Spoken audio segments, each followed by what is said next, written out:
Sawa na kami sa adobong manok, guys. Ito naman, prito din. Pag may time, nagbili si madam lahat ng pakpak kasi sabi ko, paborito ko. Ayan, yan na naman ang nabili. Thank you, madam. Lagi naman nagbibili ng manok para sa katulong.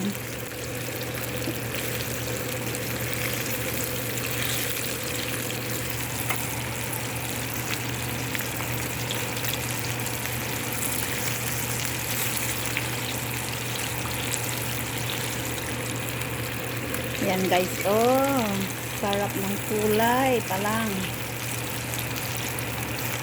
Sarap na. Yung sobra, adobo din ang gawa ko.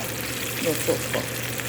Ito, pinirito. Order ni Flor de Lisa, prito daw. Sawa na daw siya sa adobo, guys. Kasi lagi lang kami adobo. Yan sa oven, ganyan. Ayan na guys, luto na siya.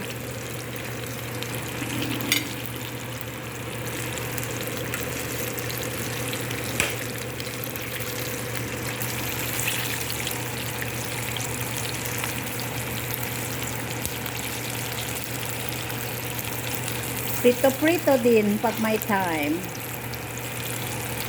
Parang nasa Jollibee lang.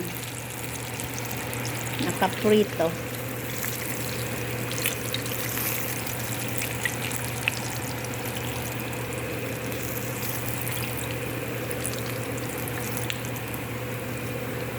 Dati sabi ko kay Madam Atay, ngayon, nagbili din siya pakpak. Gusto ko ba daw? Sabi ko, oo, masarap din yan, Madam. Ayan. Nabili niya. Ayan na, guys. Ayan na, oh.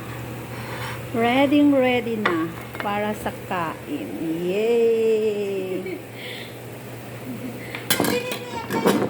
Ayan, guys, oh, ang nag-order, oh.